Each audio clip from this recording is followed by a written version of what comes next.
ایک دن میں اور میرے دوست آفس کے کینٹین پر بیٹھے چائے پی رہے تھے۔ میں نے جب ان کی جانب غور سے دیکھا تو وہ بجھے بجھے سے تھے۔ وجہ پوچھی تو کہنے لگے، مجھے آج مرے ہوئے 3 سال ہو گئے۔ میں نے نظریں اٹھا کر ان کی آنکھوں میں دیکھا، جہاں اس جملے کے ساتھ ہی دنیا بھر کی نقاہت اتر آئی تھی۔ پھر کہنے لگے، میں ہمیشہ سے بدتمیز رہا۔ بچپن میں اسکول جاتے ہوئے ضد کرتا، کھانا کھاتے ہوئے ضد کرتا، نخرے کرتا، یہ نہیں کھانا، وہ نہیں کھانا۔ مجھے نہیں یاد کہ 5ویں کلاس تک میں نے اپنے ہاتھ سے نہایا، کھانا کھایا ہو، کپڑے پہنے ہو یا جوتوں کے تسمے بند کیے ہوں۔ باپ، بہن اور بھائی کی محبت مجھے نہ مل سکی۔ پرائمری اور مڈل اور پھر میٹرک تک یہی عادت رہی کہ رات کو سونے سے پہلے کتابیں، کاپیاں، بیگ، غرض تمام چیزیں ادھر ادھر بکھری چھوڑ کر سو جاتا، مگر صبح آنکھ کھلتے ہی دیکھتا کہ تمام چیزیں بہت سلیقے سے بستے میں پڑی ہوئی ہیں اور میرا بیگ بڑی نفاست سے میز پر رکھا ہوا ہے۔ مجھے لاکھ بار کہا جاتا کہ دودھ پی کر سونا، مگر میں نہیں پیتا تھا۔ لیکن جب صبح اٹھتا تو لبے شیریں، منہ کا ذائقہ بدلا ہوتا۔ پہلے پہل تو پتہ نہیں چلتا تھا، مگر آہستہ آہستہ پتہ چل گیا کہ رات کو نیند میں ہی دودھ پلا دیا جاتا تھا۔ رات کو کبھی آنکھ کھلتی تو دیکھتا کہ بارش ہو رہی ہے اور مجھ پر کمبل ڈال دیا گیا ہے تاکہ سردی نہ لگے۔ مجھے ہمیشہ گھر میں 2 ہی چیزوں سے چڑ رہی، ایک 11 سے 13 گھنٹے تک ہاتھ سے چلائی جانے والی سلائی مشین سے، اور دوسری روٹی کے کناروں سے کہ ان پر اکثر گھی لگنے سے رہ جاتا تھا۔ مگر روٹی کے وہ سوکھے ٹکڑے جو میں اتار دیتا تھا، نہ تو کبھی گھر سے باہر فروخت ہوتے ہوئے دیکھے اور نہ ہی کوڑا دان میں کبھی نظر آئے۔ اور جب بھی مجھے پیسے چاہیے ہوتے تو میں اسی سلائی مشین کا رخ کرتا جس سے مجھے چڑ تھی۔ جب بھی مجھے کبھی معمول سے ہٹ کر زیادہ پیسوں کی ضرورت ہوتی تو دیکھتا کہ گھر میں سلائی مشین کے چلنے کا دورانیہ 16 گھنٹے تک جا پہنچتا۔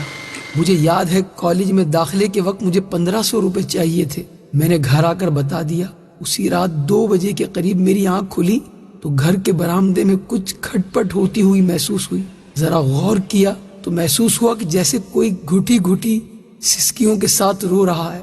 چپکے سے برآمدے میں جا کر دیکھا تو موٹے شیشے کا چشمہ لگائے میری ماں جانے کب سے مشین میں دھاگا ڈالنے کی مسلسل کوشش کر رہی ہے اور ساتھ ساتھ آنسو بھی گر رہے ہیں۔ میں نے پوچھا، کیا کر رہی ہو ماں؟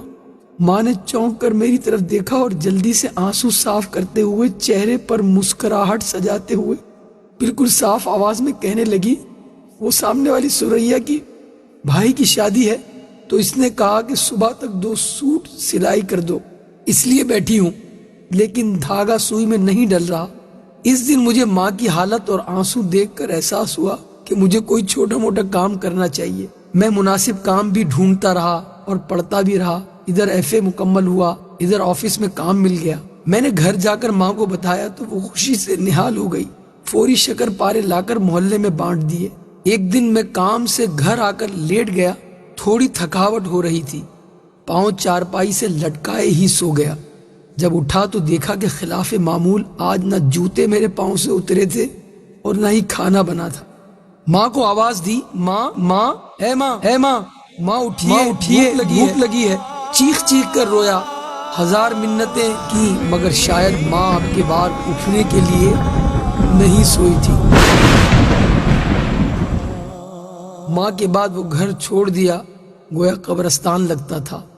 ادھر دیار غیر میں آ کر اپنا سارا کام خود ہی کرتا ہوں تو سوچتا ہوں کہ میں نے کبھی چیز کی خدمت نہ کی اور نہ کبھی آسائش و سکون اسے دیا۔ وہ میری ماں تھی، نوکرانی نہیں تھی۔ یہ کہتے ہوئے میرے اس دوست کے 2 موٹے موٹے آنسو اس کے رخساروں پر بہنے لگے۔